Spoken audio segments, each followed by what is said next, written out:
Heute testen wir einen Offroad T4 E-Scooter mit Straßenzulassung auf OceanSide.de. Der T4 E-Scooter bietet eine komfortable Federung und breite Luftreifen mit einem konventionellen Schlauch. Er verfügt sogar über Scheibenbremsen vorn und hinten und eine Lenkerstange mit Klappmechanismus.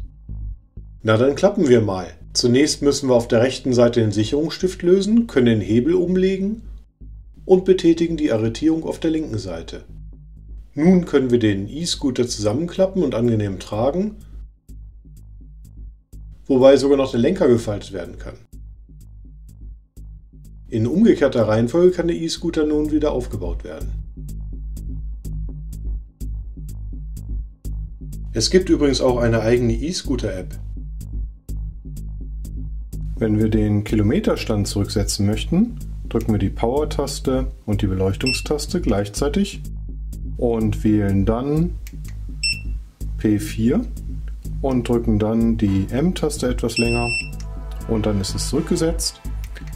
P1 ist übrigens der Kickstart-Modus, den können wir einschalten und ausschalten. Ein und aus.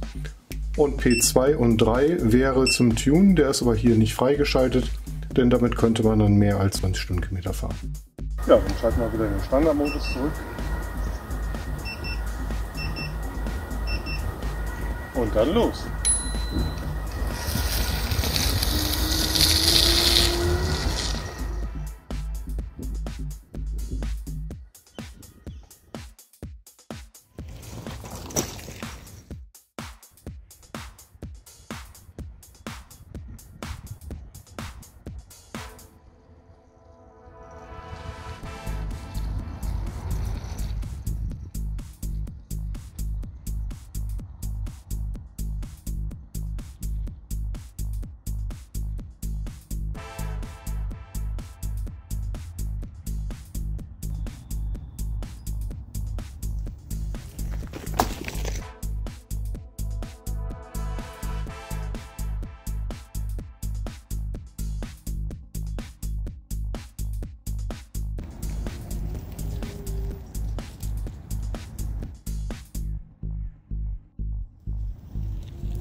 Alle Ergebnisse zeigen wir im ausführlichen Test auf OceanSide.de.